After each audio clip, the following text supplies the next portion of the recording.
Today I'm going to talk about a student called Rohan. एक छोटी सी कहानी है रोहन की, जो 10वीं कक्षा में पढ़ने वाला एक छात्र है। अब 10वीं कक्षा के बाद कोई भी छात्र जब 11वीं कक्षा में जाना होता है, तब उसे एक इम्पॉर्टेंट जिसको कहते हैं स्टेप लेनी होती है, that is related to stream selection. तो ये स्ट्रीम सिलेक्शन के लिए रोहन के माइंड में बहुत सारे सवाल हैं।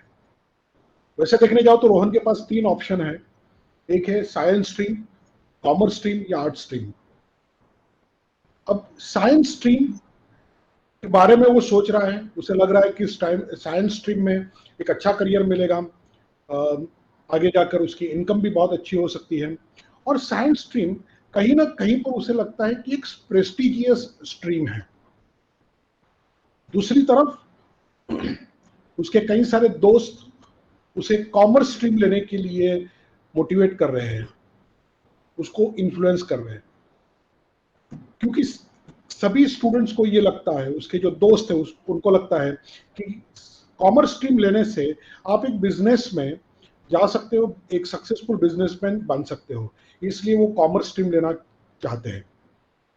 और दूसरी तरफ वो खुद अपने आप को आर्ट्स का स्टूडेंट के रूप में देखता है। उसे साइकोलॉजी या सोशियोलॉजी से जैसे सब्जेक्ट उसे बहुत अच्छे लगते हैं।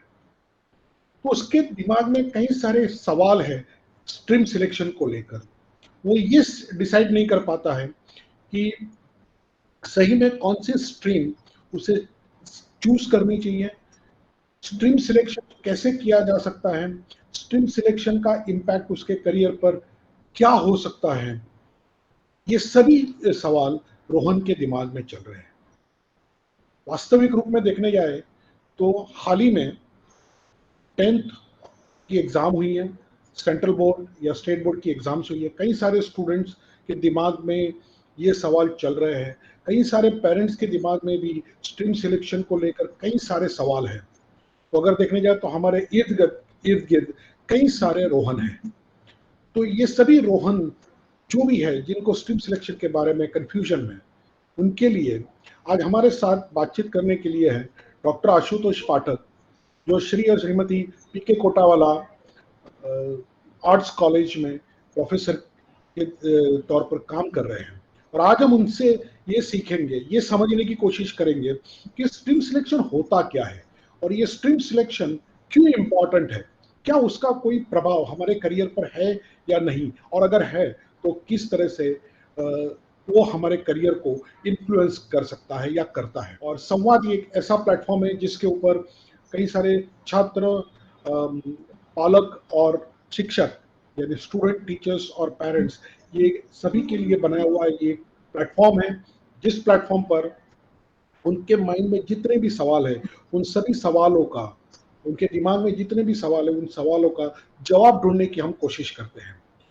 तो डॉक्टर पाठक, आपका खूब खूब स्वागत है। और हम यहीं से हम शुरू करते हैं। आज हमारा पहला सवाल जो आपके लिए है कि ये स्ट्रीम सिलेक्शन होता क्या है और इसका क्या महत्व है। फॉर दिस संवाद, आपने मुझे इस संवाद में शामिल किया, इसके लिए मैं आपका शुक्रगुजार हूँ। और साथ में मकरंद जी, आपका भी बहुत बहुत शुक्रगुजार हूँ कि आपने ये सोचा कि doctor Pathak from north Gujarat Patan can help some to solve some queries of the students. जी हाँ, ये बात बहुत ही सही है कि व्हाट इज स्ट्रीम सिलेक्शन। और मैं एजुकेशन और हायर एजुकेशन की अगर बात करूँ तो पिछले 22 साल से इस क्षेत्र में मैं काम कर रहा हूँ। जब स्ट्रीम सिलेक्शन की हम बात करें तो सबसे पहली बात है कि स्ट्रीम सिलेक्शन कब होता है, यानी कि जब हम कभी पढ़ाई के लिए जाते हैं तब स्ट्रीम सिलेक्शन की बात होती है। तो सबसे पहली चीज़ है कि पढ़ाई क्यों, why do we learn, why do we study. So the first thing is किसी भी पढ़ाई का, और शायद एक गुजराती के बहुत महान कवि है शायद मेघाणी जी ही थे, उन्होंने गुजराती में कहा था कि जे भणतर रोटलो ना रड़ी आपे ते शु कामनु, यानी कि the education, the academics which is not in the position to provide you bread and butter, then it is worthless. तो स्ट्रीम सिलेक्शन की सबसे बड़ी चीज ये है कि आप कौन सी स्ट्रीम में पढ़ेंगे। सबसे पहले मकरंद जी ने जैसे बताया कि you have 3 options, arts, commerce and science. तो ये चीज है career making, right. Career studio में बैठा है तो we will talk about career making. लेकिन कैरियर मेकिंग में मेरे बहुत सारे सेशंस रहे हैं कि जिसमें career management, career planning and career guidance. Career is to be guided, later on it is to be planned, और प्लानिंग करने के बाद उसे मैनेज करना भी बहुत ही जरूरी है। क्योंकि आज के पोजीशन में ये चीज नहीं है कि you have very few options of the career, you have plenty of options for the career. क्योंकि कैरियर प्लानिंग ये कभी कभी दिक्कत पेरेंट्स को होती है, उसके पीछे की वजह ये है कि इतने सारे कैरियर ऑप्शंस है कि किधर जाऊं मैं, इधर जाऊं या उधर जाऊं। So that is the big question. Arts है, कॉमर्स है, साइंस है, और अभी के पोजीशन में देखिए then fine arts is there. उसके बाद 10th के बाद तुरंत you have diploma engineering courses, so plenty of things are there. तो जब कैरियर मैनेजमेंट के लिए जाते हैं या स्ट्रीम सिलेक्शन के लिए जाते हैं, so the biggest important thing is which stream is to be selected. अब सिलेक्शन में बहुत सारी चीजें हैं, और उसके लिए you have to go for career counselling, और कैरियर के बारे में किसी एक्सपर्ट से राय लेना बहुत ही जरूरी है। अब आप एक्सपर्ट किसे मानेंगे, क्योंकि see there are plenty of things. If I talk about myself, मैं जिस एरिया में रहता हूँ और जिस परिप्रेक्ष्य में मैं पढ़ाता हूँ, तो यहाँ पे किसी भी बच्चे से अगर आप पूछेंगे तो वो ग्रेजुएशन की बात करेंगे, बाद में पोस्ट ग्रेजुएशन की बात करेंगे, उसके बाद एजुकेशन दैट इज टू से बीएड, बाद में टेट टाट वगैरह करके टीचर बनने की ही बात आएगी। लेकिन अगर आप ये पट्टा नॉर्थ गुजरात का छोड़ के अगर आप सूरत की ओर जाते हो, अंकलेश्वर की, जहाँ पे जीआईडीसीज है, even over here in north Gujarat in our Mehsana we have ONGC, we have Dudhsagar dairy.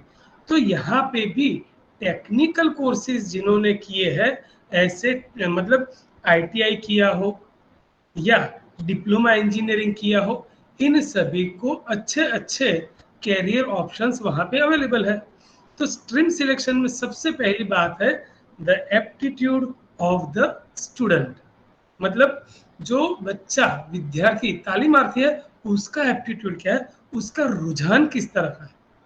अगर समझो कि बच्चा इंट्रोवर्ट है, पेरेंट्स से उनको पता चलता है कि मेरा बेटा तो बहुत शाय है, ज्यादा बोलता नहीं, ज्यादा ये नहीं करता। अगर ज्यादा बोलता नहीं, लोगों से ज्यादा बातचीत करना उसे पसंद नहीं, शाय प्रकृति का है, तो उसे आप पब्लिक एडमिनिस्ट्रेशन वाले किसी भी डोमेन में नहीं डालना चाहिए। क्योंकि अगर उसमें डालेंगे तो शाय प्रकृति का होने की वजह से वो जल्दी बात नहीं करेगा, तो फिर सक्सेस ऑफ द जॉब नहीं होगी। सो ये स्ट्रीम सिलेक्शन के लिए हमें ये जानना है कि जो भी पढ़ाई करने जा रहा है वो कैसा है। तो ये सबसे बड़ी बात है। स्ट्रीम सिलेक्शन में भी एक चीज काफी ध्यान में रखनी है कि आपका दोस्त क्या कर रहा है, आपका पड़ोसी क्या कर रहा है, ये चीजें ध्यान में नहीं रखनी है।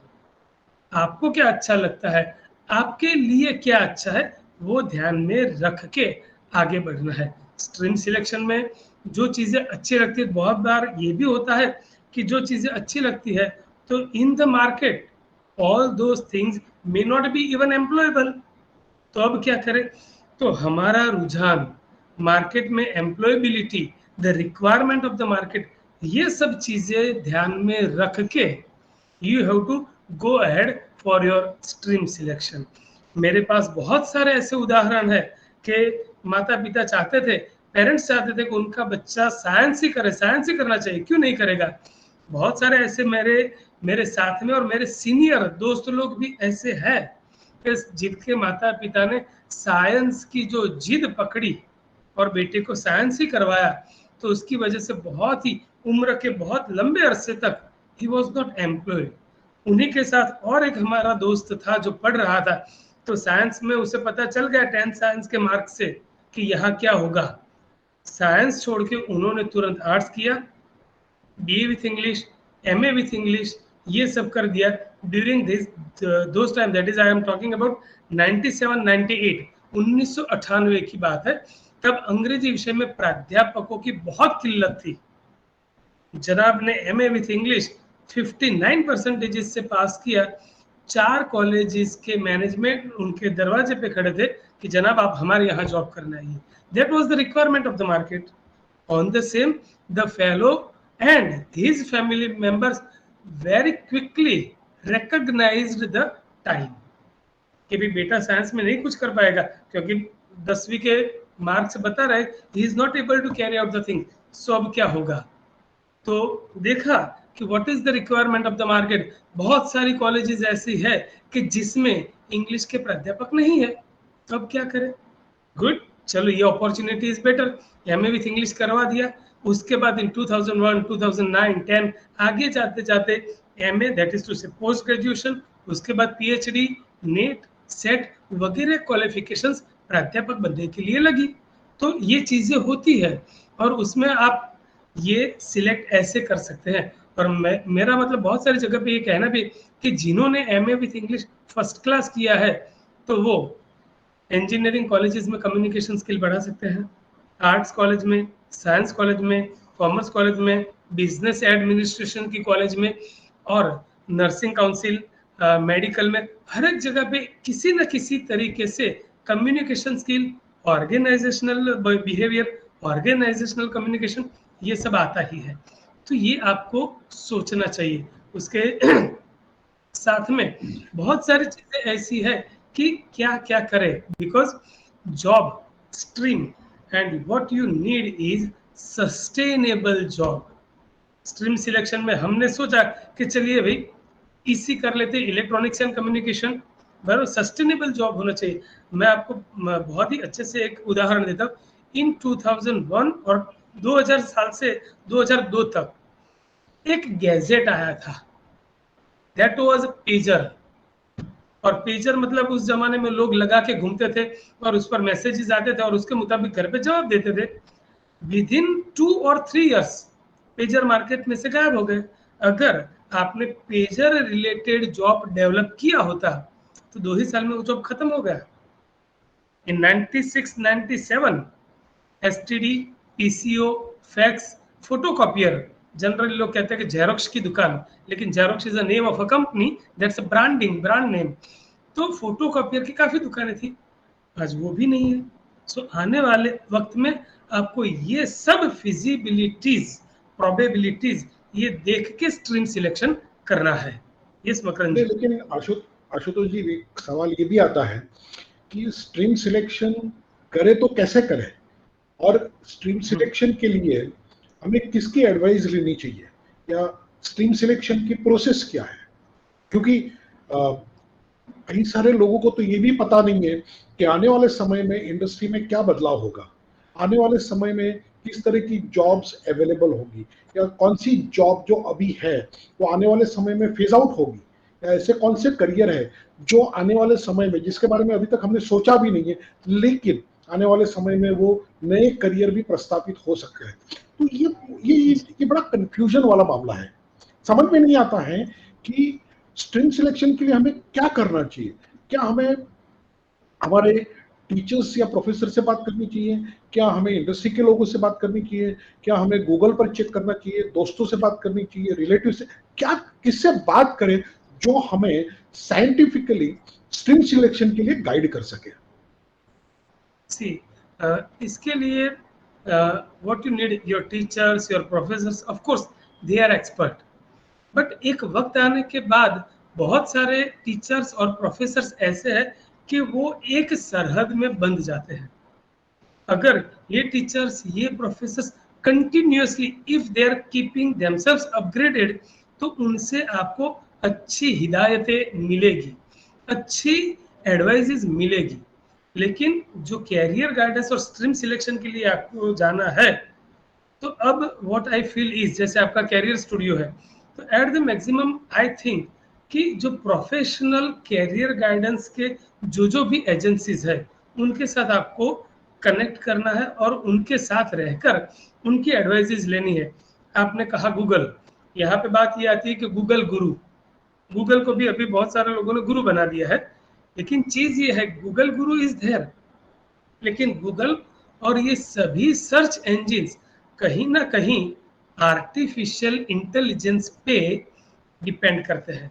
यानी कि आप देखिए आपका यूट्यूब अभी मतलब जो अपने ये एपिसोड्स देख रहे हैं वो लोग देखेंगे कि यूट्यूब पे, गूगल पे वो जो सर्च करेंगे, तो in the course of time जब आप गूगल पे जो जो सर्च किया है आपकी गूगल आईडी से, और उसके बाद में जब यूट्यूब पे आप कोई भी प्रकार का न्यूज या तो कोई फिल्मी सॉन्ग्स या तो कोई शॉर्ट्स कोई रील्स आप देखते हैं, तो आपको एडवर्टाइजमेंट उसी के मुताबिक मिलेगी। जैसे कि अगर छोटे बच्चे यूट्यूब पे कांस्टेंट, छोटे बच्चे भी छोड़ दीजिए, आप अपनी गूगल आईडी से यूट्यूब पे कांस्टेंट कार्टून नेटवर्क देखते रहिए।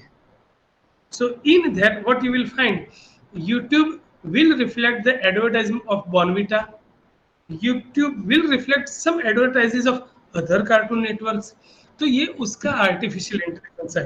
तो अगर गूगल पे आप स्ट्रीम सिलेक्शन के लिए सर्च करोगे तो आपकी जो जो सोच है, मतलब हमें ये लगता है कि ये जस्ट एक छोटा सा डिवाइस है, ये डिवाइस नहीं है, this is what we can say miraculous device.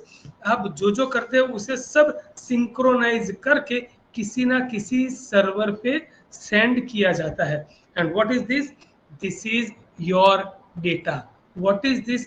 This is the understanding and working of your inner psychology, कि ये इंसान ये सर्च करता है, ये इंसान ये फूड सर्च करता है, तो वो सब डेटा सेट करके data analysis, data comparison, data contrasting, ये सब करके आपका पूरा एक चित्र ये इन्होंने बनाया है। तो अगर गूगल पे आप स्ट्रीम कॉन्शियसनेस मतलब स्ट्रीम सिलेक्शन के लिए जाओगे तो आपका जो है उसके मुताबिक इसमें कुछ ना कुछ आपको दिखा जाएगा। बहुत बार तो ऐसा होगा जिस चीज के बारे में आपको पता नहीं वैसी भी चीजें आपके सामने आएगी। सो गूगल या उसका मतलब here is artificial intelligence versus human intelligence. तो आर्टिफिशियल मैकेनिकल इंटेलिजेंस की गाइडेंस लेकर you can't work, you have to go through the experienced professionals who are working in the field of academics। सी पहले मकरंद जी हुआ करता था, स्कूलों में लिखा जाता था ऑन द वॉल, शाला हमारी तीर्थ भूमि ज्ञान गंगा ज्या वहे, ज्ञान गंगा ज्या वहे। Nowadays those things are past। शाला हमारी तीर्थ भूमि, okay it is, we agree, बराबर। लेकिन यहाँ पे अब in the present situation all the self finance institutes, self finance universities, all these have become knowledge selling centres, ज्ञान विक्रय केंद्र बने हुए हैं। तो यहाँ पे जो सेंटर अच्छा ज्ञान सस्टेनेबल नॉलेज देगा वही इंडस्ट्री में चल पाएगा। आज पूरे गुजरात में पारुल यूनिवर्सिटी का बहुत नाम चल रहा है, रीजन कि they are constantly updating themselves. तो ये चीज ये है कि you have to stream selection के लिए आपको प्रोफेशनल के लिए जाना है, जो आपका एक एप्टीट्यूड टेस्ट डिजाइन करेंगे, वो आपका टेस्ट लेंगे एंड बेस्ड ऑन दैट आपको क्या चीज अच्छी रहेगी वो आपको दिखाएंगे। You will be surprise to know कि ये जो आप प्रोफेशनल के पास अपना एप्टीट्यूड टेस्ट करवाओगे तो आपको लगेगा अरे सही बात है, मुझे तो ये सब चीजें पसंद है और ऐसी अगर जॉब मुझे मिले तो क्या बात है। तो स्ट्रीम सिलेक्शन के लिए you will have to go to your professional advisers and at present जो चीज है ना, लुक बियॉन्ड द ऑब्वियस, मतलब जो सामने दिखाई दे रहा है, this is not the job today, आज ये जॉब नहीं है। In 1998, one of my professors, Mr. Rajan Joseph Barrett, who is working as a professor in MS University Baroda, 1998 में वो मुझे बोलते थे कि Ashutosh, all these jobs are going to be closed down, all these centers are going to be closed down, यानी कि colleges बंद होगी। मुझे आश्चर्य लगता था उस जमाने में। In the course of time it happened, colleges बंद हुई नहीं हुई उससे हम नहीं पढ़ेंगे, लेकिन सेल्फ फाइनेंस कॉलेजेस बहुत सारे खुल गए और वहां पे गवर्नमेंट सैलरीड एम्प्लॉयड नहीं है, सेल्फ फाइनेंस इंस्टीट्यूट है, अच्छा कमाएंगी तो अच्छा आपको देगी। सो ये चीज आपको देखनी है कि हमें कहाँ जाना है।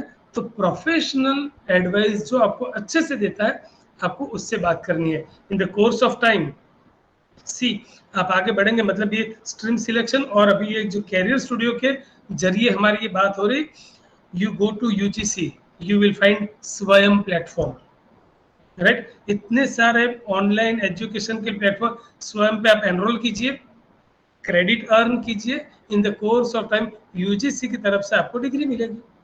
सो स्ट्रीम सिलेक्शन में आपको ये देखना है कि कोई अच्छा प्रोफेशनल एडवाइजर आपको मिले जो आपका रुझान, आपकी बातें समझे, जाने और फिर आपको एडवाइस करे। यस, यानी यानी इन ऑल अगर हम देखने जाए तो you are suggesting people that you take help of professional advisor who can help you in your stream selection process step by step. Absolutely. Right, so अगर हम इसी परिप्रेक्ष्य में अगर बात करते हैं तो और एक मार्केट में कंफ्यूजन है कि स्ट्रीम सिलेक्शन के लिए साइकोमेट्रिक असेसमेंट करवाना चाहिए। साइकोमेट्रिक में भी कई सारे असेसमेंट्स उपलब्ध हैं। दूसरी तरफ ब्रेनोग्राफी जैसे भी न्यू एज असेसमेंट प्रोसेसेस या टूल्स अवेलेबल हैं। तो सही में स्ट्रीम सिलेक्शन के लिए किस तरह का असेसमेंट एडवाइजेबल रहेगा? ये जो मैंने ऑलरेडी एप्टीट्यूड टेस्ट के बारे में जो बोला, that will cover all those things. Psychometric भी आ जाएगा, ब्रेनोग्राफी जो आपके वो भी आ जाएगा। अगर आप मतलब इंडस्ट्री में से कोई अच्छा एकेडमिशियन है, on the same the industry connected with the open market, right? मतलब साइकोलॉजी के प्राध्यापक है तो वो आपको साइकोमेट्रिक एनालिसिस भी करेंगे और ब्रेनोग्राफी का भी करेंगे।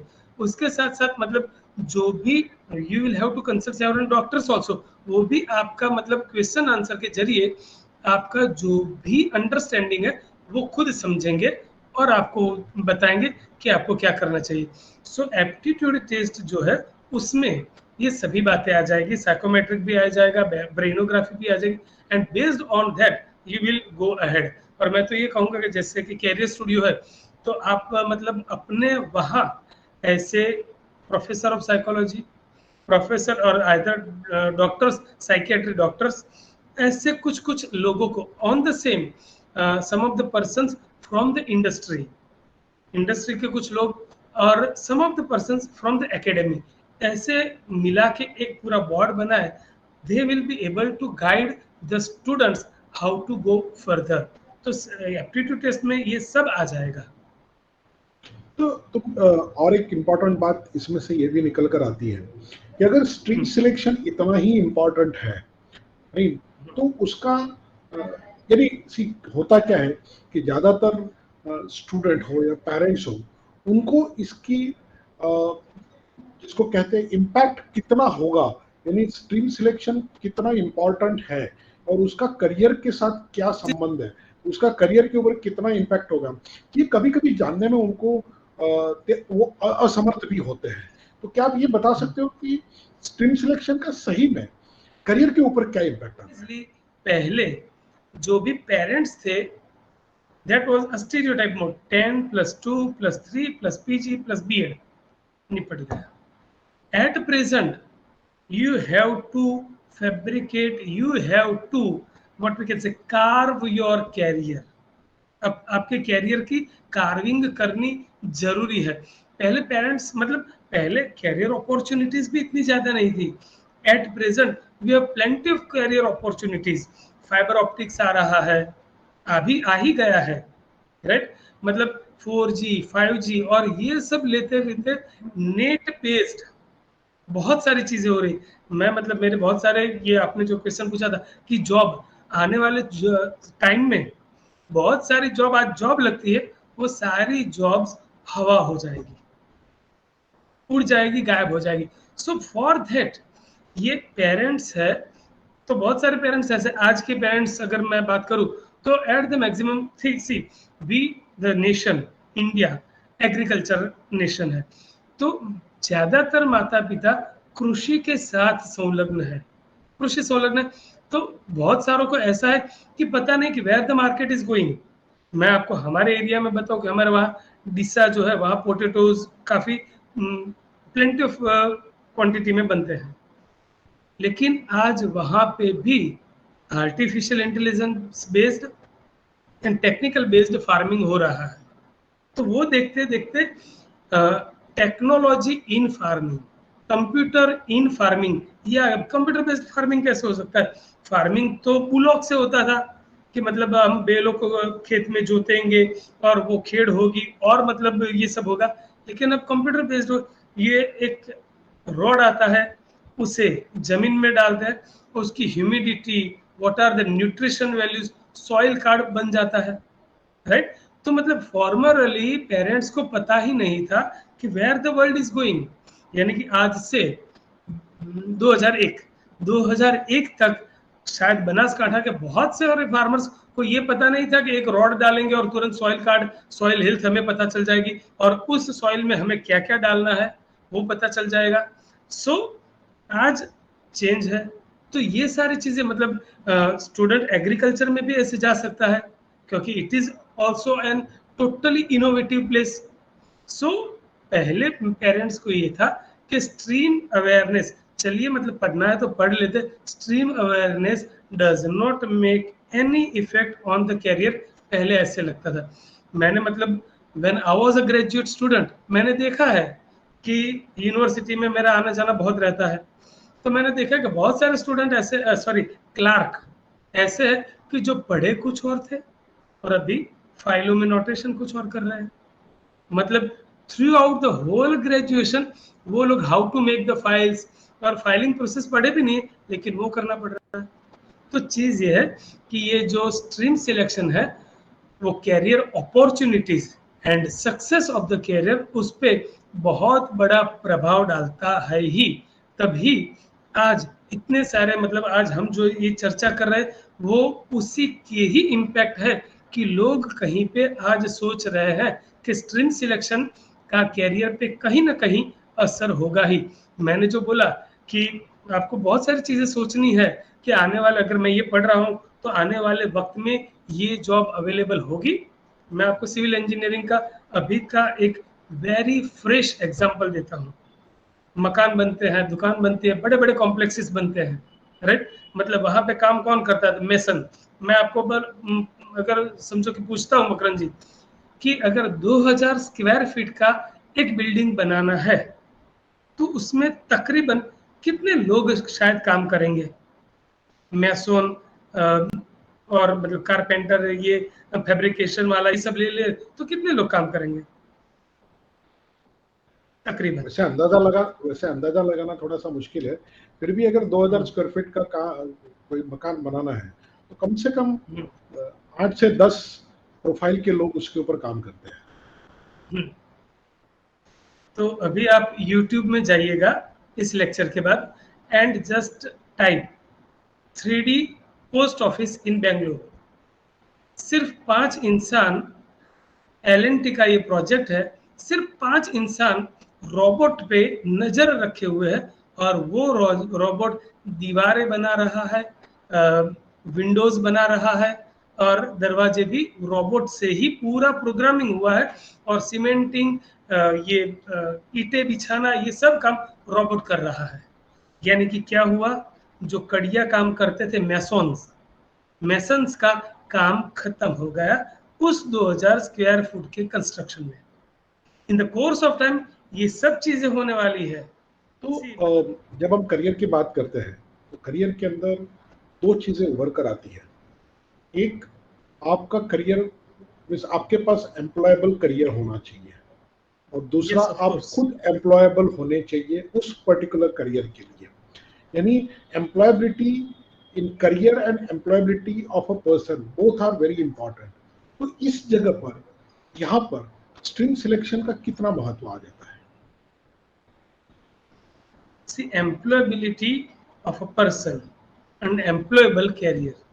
So for all these, see, for many times I have been telling कि बहुत सारे बच्चे BA विथ गुजराती करते हैं, BA विथ हिंदी करते हैं, राइट? सो कभी कभार ऐसा लगता है कि अगर इंडस्ट्री में आप जाओगे, जैसे अभी मैंने नाम दिया कि L&T, तो हमारे नॉर्थ गुजरात में और पश्चिमी गुजरात में बहुत सारी जगह और दक्षिणी राजस्थान, यहाँ पे बहुत बार ऐसा होता है कि L&T की पाइपलाइन बिछाने का काम होता है। तो वहां पे जो काम करना होता है, तो वहां पे इंजीनियर्स भी होते हैं एंड लेबर्स भी होते हैं। तो यहाँ पे जो आपका काम है वो स्पेशली, जब मैंने कहा कि बीए विथ हिंदी किया हुआ इंसान जाकर बोलेगा कि मैं मुंशी प्रेमचंद, महाश्वेता देवी शर्मा, इन सभी के उपन्यास ग्रंथ सब मुंह जबानी आपको समझा सकता हूँ, तो क्या उस प्रोजेक्ट में उसे जॉब मिलेगी? और अगर इंसान ये बोलता है कि मैं यहाँ से जो आप पाइपलाइन बिछा रहे हो, ये पाइपलाइन अगर मैं जो बोलूंगा उस तरीके से बिछाओगे तो आपको 2 किलोमीटर की कम पाइपलाइन बिछानी पड़ेगी, वैसा मेरे पास पूरा विजन है, तो जॉब किसे मिलेगी? इस विजनरी को, because he has technical input, right? तो ये चीज, और स्ट्रीम सिलेक्शन और इन सभी में सी चीज है your own understanding and vision. एक मैं आपको वाक्य सुनाता हूँ कि एक जगह पे 2 इंजीनियर खड़े थे और एक बहुत बड़ा ऊंचा सा लैंप पोस्ट था। इंजीनियर्स ये देख रहे थे, तो वहां से गांव का एक इंसान जा रहा था, पूछा कि क्या देख रहे हो और चेहरे पे इतनी उलझन क्यों है? तो बोले कि हमें इस लैंप की ऊंचाई नापनी है और हमारे पास कोई ऐसी क्रेन वगैरह है नहीं कि हम कैसे नापे। तो गांव वाले ने बोला कि कोई बात नहीं, ये नीचे जो नट बोल से धीरे धीरे उसे खोल दो और पोल को नीचे करके सुला दो, फिर नाप लो। ये करके लंबाई मतलब जो थी ऊंचाई वो दे दी। ये दोनों ही इंजीनियर से एक दूसरे के सामने देख रहे हैं और हंस रहे हैं। क्यों? कैसा गांव का गवार है, हमें ऊंचाई नापनी थी, इसने लंबाई नपवा के दे दी, राइट? तो ये आपके पास ये विजन होना चाहिए कि ये क्या है। दैट इज इन गुजराती बण्या पण गण्या नहीं, राइट? तो ये भी एक एक्सपर्टाइज होनी चाहिए। तो जो एम्प्लॉयबल कैरियर की बात ये है, in the course of time, ये जब हम स्ट्रीम सिलेक्शन की बात कर रहे हैं, आज Google, Microsoft, red hat, Linux वगैरह प्लेंटी ऑफ ये आईटी कंपनीज, इन्फोसिस, बहुत सारे, मतलब जो भी आप मतलब देख लो सुन लो।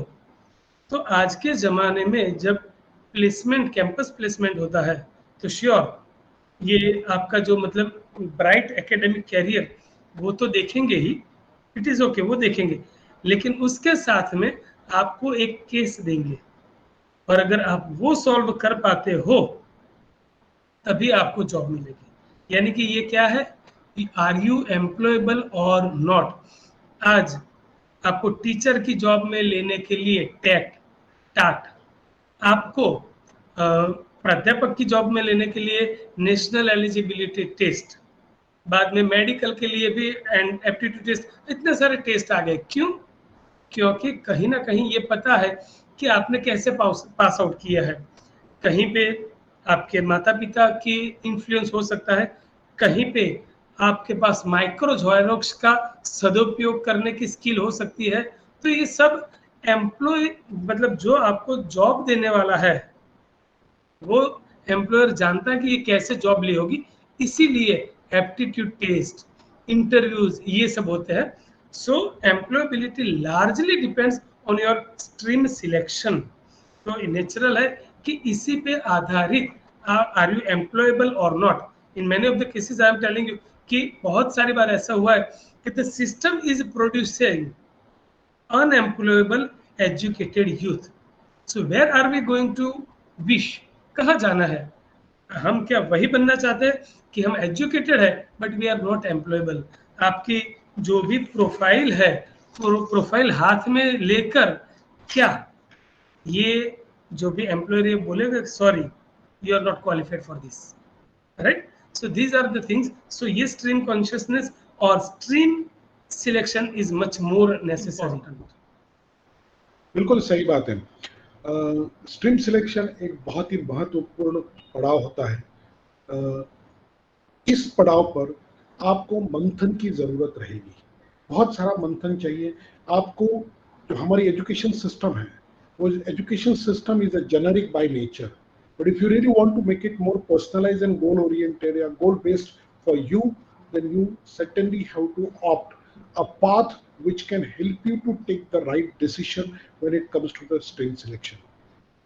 तो स्ट्रीम सिलेक्शन के लिए आपके पास बहुत सारे टूल्स भी अवेलेबल है। आप साइकोमेट्रिक असेसमेंट कर सकते हो, आप ब्रेनोग्राफी की मदद ले सकते हो, और इस काम में आपको जो लोग इस इंडस्ट्री से जुड़े हुए हैं, जिनके पास इसकी काबिलियत है, जो एक्सपर्ट है, उनकी आप एडवाइस लेकर जो ये स्ट्रीम सिलेक्शन दिखने में, सोचने में बहुत छोटी चीज़ है, लेकिन वो जिंदगी भर आपकी करियर और आपकी लाइफ के ऊपर पॉजिटिव या नेगेटिव इम्पैक्ट क्रिएट कर सकता है। तो thank you very much doctor Ashutosh Pathak ji for joining with us today on this discussion. Thank you very much. नमस्कार।